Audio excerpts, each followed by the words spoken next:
Hello friends, कैसे हैं आप सब लोग। मैं हूं कविता। आप सब लोगों का मेरे चैनल स्कोर अप में बहुत बहुत स्वागत है। फ्रेंड्स, आज मैं आप लोगों के लिए एक और वीडियो लेके आई जिसमें हम बात करेंगे मोस्ट इम्पॉर्टेंट रीजनिंग के प्रैक्टिस क्विज की, जो कि आपके अपकमिंग आरआरबी एनटीपीसी 2020 के एग्जाम के पॉइंट ऑफ व्यू से बहुत इंपॉर्टेंट है। तो फ्रेंड्स, इसमें मैंने 12 टॉप 12 एमसीक्यू क्वेश्चंस डाले हुए हैं और पूरी संभावना है कि इनमें से शायद एक आध क्वेश्चन आपको एग्जाम में मिले। तो इस वीडियो को एंड तक देखिएगा। बहुत ही ज्यादा जो मोस्ट इम्पोर्टेंट क्वेश्चन है वो इस वीडियो के अंदर है, तो शायद आप लोगों की थोड़ी सी हेल्प हो जाएगी आरआरबी के लिए। तो वीडियो को एंड तक देखिएगा और मेरे चैनल को लाइक करिए, शेयर करिए, कमेंट करिए और सब्सक्राइब जरूर करें। ठीक है, तो चलिए आगे बढ़ते हैं। तो सबसे पहले क्वेश्चन है, निम्नलिखित शब्दों को शब्दकोश क्रम के अनुसार व्यवस्थित करें। द मोस्ट इंपॉर्टेंट क्वेश्चन, और इस पैटर्न में क्वेश्चन आते हैं। ठीक है, ये पैटर्न है, मे बी पॉसिबल कि इनमें से क्वेश्चन आए, क्योंकि मोस्ट इंपॉर्टेंट क्वेश्चन मैंने इस वीडियो में इंक्लूड करे। ऐसा हो सकता है इसमें से आपको 2-4 क्वेश्चंस मिले, ठीक है, एग्जाम में। और ये एक तरीके का पैटर्न भी है, इस बेस पर आप अपनी प्रिपरेशन कंटिन्यू कर सकते हैं। तो ये इस तरीके का क्वेश्चन जो मैंने डाला है ये एग्जाम में आता है। तो ये जो वर्ड्स आपको दे रखे हैं 1 2 3 4 में, आपको इन शब्दों को इंग्लिश के जो अल्फाबेटिकली ऑर्डर है, ठीक है, डिक्शनरी में जो वर्ड्स होते हैं, ठीक है, उसके अकॉर्डिंग आपको लगाना है। तो डिफिडेंट, डिफिकल्ट, डिफरेंट और डिफिडेंस। तो सबसे पहले इस तरह के क्वेश्चंस को सॉल्व करने के लिए हमेशा पहले अल्फाबेट लिख लीजिए, ए बी सी, ठीक है, डी ई एफ, इस तरीके से लिख लीजिए जब आप एग्जाम के दौरान होते हैं, ताकि तो आपको dictionary according to the dictionary के अकॉर्डिंग इन वर्ड्स को बिठाने में आसानी होगी। ठीक है, अगर हम जाएं तो सबसे पहले अगर हम डिक्शनरी के थ्रू जाते हैं तो सबसे पहले जो हमारा वर्ड आता है वो 3 है, यानी कि डिफरेंट। ठीक है, उसके बाद आता है डिफिकल्ट, सेकंड, एंड उसके बाद आता है आपका डिफिडेंस, यानी कि 4th नंबर लास्ट में आता है आपका डिफिडेंट। तो इसके अकॉर्डिंग अगर आप जाते हैं तो सेकंड ऑप्शन जो है वो सही होता है। तो इस क्वेश्चन की भी प्रैक्टिस करिए, और सबसे आसान तरीका यही है कि आप इस तरीके के क्वेश्चन को सॉल्व करने के लिए 1 2 ए बी सी डी करके लिख लीजिए अल्फाबेट्स को। ठीक है, नेक्स्ट क्वेश्चन है, ये भी बहुत इंपॉर्टेंट क्वेश्चन है। यदि पी को अगर हम प्लस माने, क्यू को हम मल्टीप्लाई माने और आर को हम डिवाइड माने और एस को हम माइनस माने, तो इस क्वेश्चन को सॉल्व करो। और इस तरीके के क्वेश्चन भी आपने एग्जाम में देखे होंगे। ठीक है, तो 44Q 9 R 12 S 6 Q 4 P 16, तो आपको बताना है। अब इसने बोला है कि 44Q, यानी कि Q को ये बोलता है मल्टीप्लाई, यानी कि हमने 44 इंटू 9 किया। उसके बाद इसने बोला R 12, तो R का मतलब है डिवाइड, तो हमने यहाँ पे डिवाइड 12 किया।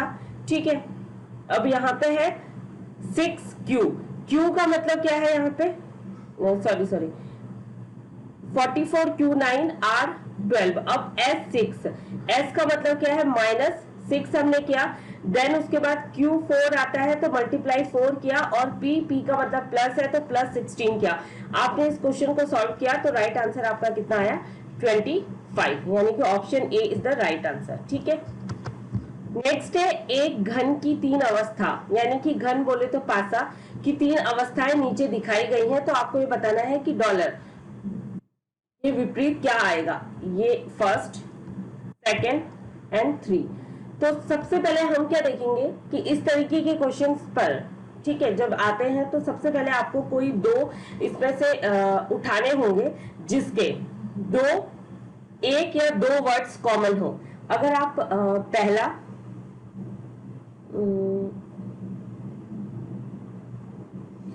पहला और तीसरा इन दोनों को देखेंगे तो आपको इसमें क्या दिखेगा, एक कॉमन दिखेगा, यानी कि स्टार एंड स्टार। ठीक है, ये कॉमन होगा।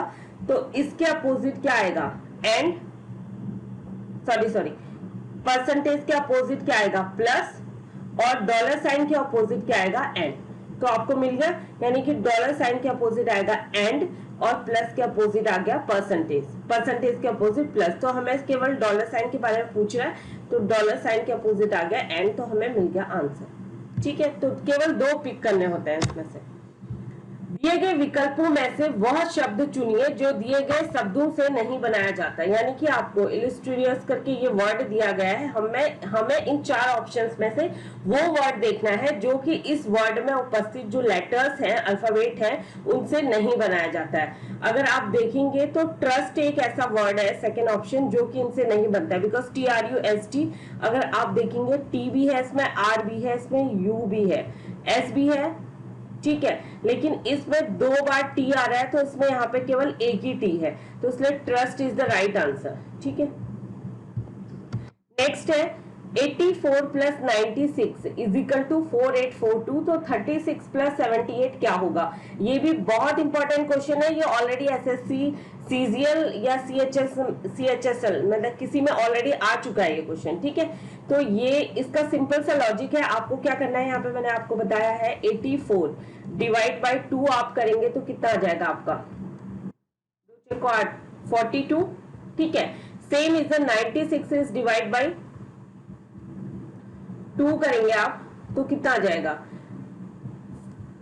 48। तो यहां पर यानी कि इसको अगर 2 से डिवाइड करते हैं तो यहाँ पे क्या आ जाएगा 48, और इसको करते हैं तो यहाँ पे 42 आ जाएगा। बस इनकी पोजीशन से आपको चेंज करनी है, 48 को पहले लिखना है और 42 को बाद में लिखना है। ठीक है, सेम सीक्वेंस है। अगर आप इसको 36 को 2 से डिवाइड करते हैं तो कितना आ जाएगा 18, जाहिर सी बात है, और 78 को 2 से डिवाइड करते हैं तो कितना आ जाएगा, 2 3 6 और 2 9 18, 39। तो यहाँ पे आंसर में आपको 39 पहले लिखना है और 18 बाद में लिखना है। तो option first is the right answer. तो इस तरीके के लॉजिक्स बिठाने वाले क्वेश्चन भी आएंगे एग्जाम में, तो आपको थोड़ा सा प्रैक्टिस ज्यादा करनी होगी और थोड़ा एक्टिव रहना होगा, अलर्ट रखना होगा अपने माइंड को। नेक्स्ट क्वेश्चन है, सुशांत उत्तर की ओर 10 किलोमीटर चलता है, वहां से दक्षिण की ओर 6 किलोमीटर चलता है। ठीक है, और फिर वह पूर्व की ओर 3 किलोमीटर चलता है, तो वो अपने प्रारंभिक बिंदु के संदर्भ में कितनी दूर और किस दिशा में है? तो सबसे पहले जब नॉर्थ इस तरीके के क्वेश्चंस आते हैं तो सबसे पहले आप ऐसे लिख लीजिए, नॉर्थ ये होता है, साउथ ये होता है, और ईस्ट ये होता है, और वेस्ट इज दिस साइड।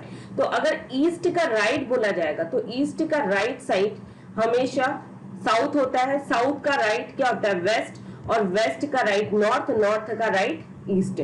अगर ईस्ट के लेफ्ट की बात की जाए, लेफ्ट हमेशा ईस्ट का नॉर्थ होगा, नॉर्थ का लेफ्ट वेस्ट होगा, वेस्ट का लेफ्ट साउथ होगा, और साउथ का लेफ्ट ईस्ट होगा। तो ये लेफ्ट और राइट में बहुत कंफ्यूजन होता है। इस कंफ्यूजन को पहले क्लियर कीजिए तो क्वेश्चन अपने आप ऑटोमेटिक सॉल्व हो जाएगा। ठीक है, तो अभी ये बोलता है कि सुशांत यहाँ पर है, ये ए पॉइंट पर है और वो 10 किलोमीटर ऊपर की तरफ जा रहा है, यानी कि ये पूरा 10 किलोमीटर, 10 किलोमीटर साइड में लिखा हुआ है। ठीक है, ऊपर की तरफ जाता है। फिर वो क्या करता है कि 6 किलोमीटर वहां से, यानी कि इस बी पॉइंट से वो 6 किलोमीटर नीचे आता है, यानी कि इस सी पॉइंट पर आता है। पहले ऊपर जाता है फिर साउथ की तरफ नीचे आता है। ठीक है, तो ये 6 किलोमीटर, ये 4 किलोमीटर और ये 6 किलोमीटर, तो ये टोटल कितना हो गया 10 किलोमीटर। ठीक है, फिर वो पूर्व की ओर 3 किलोमीटर चलता है, पूर्व की ओर, तो यानी कि सी पॉइंट से वो डी पॉइंट यहाँ पे जाता है 3 किलोमीटर।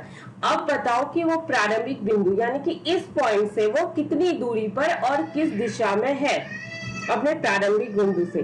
तो यहाँ से वो किस दिशा में है, ये वाला डिस्टेंस आपको निकालना है। तो ये ए से डी की जो डिस्टेंस है वो हम निकालते हैं, पहले दिशा हम पता कर लेते हैं। तो इसकी जो दिशा है वो क्या है, नॉर्थ ईस्ट। ये नॉर्थ ईस्ट साइड में ये जा रहा है। ठीक है, यानी कि उत्तर पूर्व जा रहा है। तो आपको सॉल्व करना है, यहाँ पे मैंने दिया हुआ है ए सी, यानी कि ये is equal to A B minus B C, यानी कि 10 में से 6 गया 4। तो हमें केवल इतना निकालना है, इस वाले पॉइंट को निकालना है, इतना हमें पता है ऑलरेडी, ये 4 है ये 3 है। तो आपने इसको फॉर्मूले में रखा है एज अ पाइथागोरस प्रमेय वाला जो आप यूज करते हैं। तो आपका 5 किलोमीटर आंसर आ गया, तो राइट आंसर आपका डी हो गया।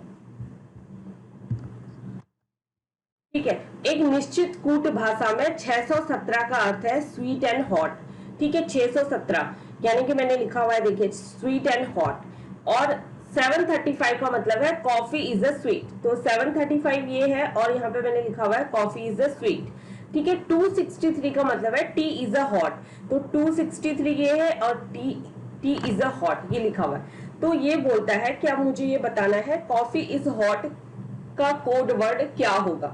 तो मैंने यहाँ पे इसको सॉल्व किया। कैसे सॉल्व किया देखिए, सबसे पहले आप स्वीट, यहाँ पे स्वीट, यहाँ पे स्वीट, ठीक है, इन दोनों में स्वीट कॉमन है और जो कॉमन नंबर है वो क्या है 7, तो स्वीट का कोड क्या हो जाएगा 7, ठीक है।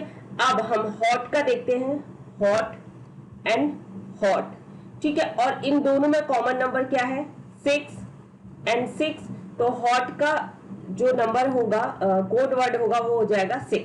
बचा एंड, तो एंड के लिए 1 हो जाएगा, ठीक है। सेम अब यहाँ पे कॉफी और इज बचा है, तो इज और इज, तो कॉमन नंबर क्या है दोनों में 3 और 3, तो इज का कोड हो जाएगा 3, बाकी टी का कोड 2 और कॉफी का 5।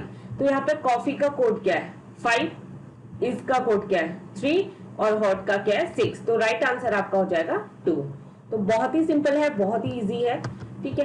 नेक्स्ट है, यदि दिल्ली को 73541 बोलते हैं, कलकत्ता को ये लिखा जाता है, तो आपको ये बताना है कालीकट को कैसे लिखेंगे। तो सॉल्यूशन देखिए फ्रेंड्स, यहाँ पे मैंने दिल्ली का लेटर लिखा DELHI, ठीक है, और बाकी कलकत्ता के और दिल्ली के जो लेटर एक जैसे थे वो मैंने हटा दिए, मतलब वही लेटर लिखे जो बच रहे थे।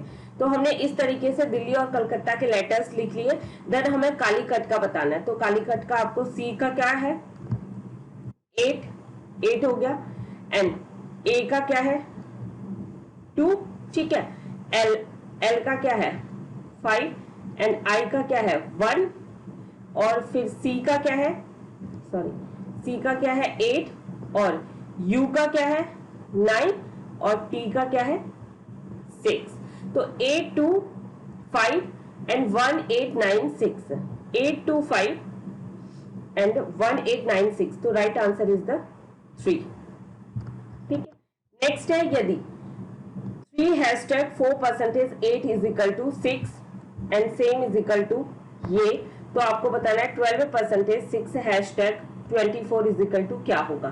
तो यहाँ पे मैंने बताया है कि इसको क्या करना है 3 इंटू 4, ठीक है, एंड डिवाइड बाई 8, तो 6 आ जाएगा। 3 into sorry not know this not 3 into 8, यानी कि परसेंटेज का मतलब है 3 इंटू आपको 8 करना है डिवाइड बाई 4, ये लॉजिक है, आप यूज करेंगे तो 6 आ जाएगा। सेम आपको क्या करना था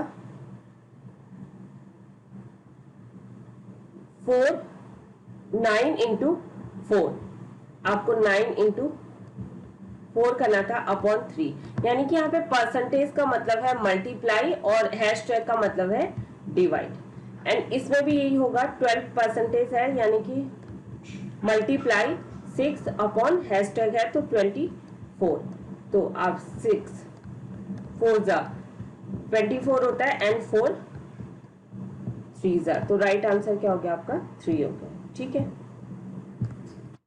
नेक्स्ट है, दिए गए आरेख में कितने त्रिभुज हैं, ठीक है, मोस्ट इंपॉर्टेंट क्वेश्चन पूछा जाएगा एग्जाम में, तो आपको बताना है। सबसे पहले तो आप काउंट कर लीजिए, देखिए पहले हम ये जो स्क्वायर बने हुए हैं इनको देखते हैं। तो एक स्क्वायर है, इसके अंदर कितने हैं 1 1 1, यानी कि 4 है, तो 4 इंटू 2 कर देंगे, सीधा सीधा कितना हो गया 8, एंड सेम यहाँ पे भी 4 है, तो इस वाले में भी कितने हो गए, इस वाले में भी कितने हो गए 8, ठीक है, और इसमें भी 4 है, तो 4 2 जा 8 8, तो टोटल 8 कितने हो गए 24, ठीक है। और इसमें 2 क्या है, फिर आप ये देखेंगे 1 2 3 4 ये हो गए, तो कितने हो गए 28, ठीक है।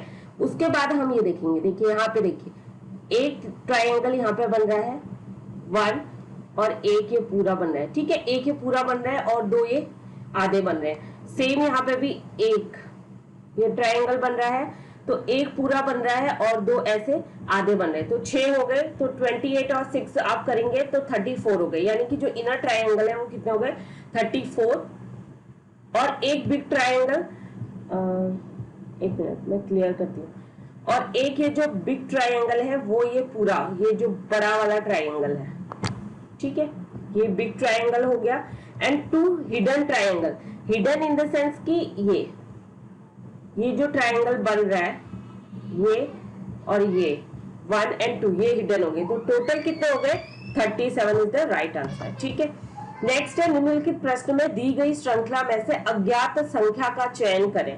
तो आपको दिया गया है 9, 38, आपको यहाँ पे बताना है क्या होगा 38 के बाद, 228, 684 और 1368। ठीक है, तो आप इस तरीके से सॉल्व करेंगे। ये इसका पैटर्न है 9 इंटू 2 यानी कि 19 दूना 38, फिर 38 मल्टीप्लाई 3 तो 114, फिर 114 मल्टीप्लाई 2 तो 228 आ गया। तो यहाँ पे राइट आंसर आपका होगा 114। और फिर आपने यानी कि पहले आपको 2 से मल्टीप्लाई करना है, फिर 3 से, फिर 2 से, फिर 3 से, इस तरीके का आपको काउंट करना है। ये पैटर्न है इसका। ठीक है, नेक्स्ट क्वेश्चन है प्रदीप के पिता उमेश के बेटे हैं और मनीष प्रदीप का चाचा है और नीतीश उमेश का भाई है, तो नीतीश और मनीष से कैसे संबंध है, यानी कि नीतीश और मनीष के बीच में क्या संबंध है। तो सबसे पहले हम ये देख लेते हैं कि उमेश के बेटे यानी कि प्रदीप के पिताजी जो कि उमेश के बेटे हैं। ठीक है, प्रदीप के पिताजी उमेश के बेटे हैं और मनीष प्रदीप का चाचा है। जब प्रदीप के पिता उमेश के बेटे हैं तो जाहिर सी बात है मनीष जो प्रदीप का चाचा है वो भी उमेश का ही बेटा होगा। तो उमेश के दो बेटे हैं, एक तो प्रदीप के पिता और दूसरा मनीष, और नीतीश उमेश का भाई है। अब उमेश का भाई कौन है, नीतीश। उमेश यानी कि प्रदीप के दादाजी का भाई है नीतीश। ठीक है, तो हमें ये बताना है कि नीतीश और मनीष के बीच में कैसा संबंध है। तो नीतीश के बड़े भाई है उमेश का बेटा है मनीष, तो मनीष और नीतीश क्या हो गए, चाचा भतीजा, तो नीतीश मनीष का चाचा कहलाएगा। ठीक है, तो फ्रेंड्स इस वीडियो में इतना ही है। उम्मीद करती हूँ कि ये वीडियो आपको पसंद आएगा। अगर आपको मेरे वीडियोस पसंद आ रहे हैं, अच्छे लग रहे हैं, तो प्लीज कमेंट कीजिए, लाइक कीजिए और शेयर कीजिए और सब्सक्राइब जरूर करें और अपने दोस्तों के साथ भी शेयर करें। ठीक है, और जो लोग मुझसे नहीं जुड़े हुए हैं वो मेरे चैनल को सब्सक्राइब करके मुझे ज्वाइन कर सकते हैं, ताकि तो मैं जो भी नई वीडियोस अपलोड करूं आपको डायरेक्ट नोटिफिकेशन मिलता रहे। And stay home, stay safe and good luck for your upcoming RRB NTPC 2020 and stay home, stay safe, to good luck, bye bye, thank you.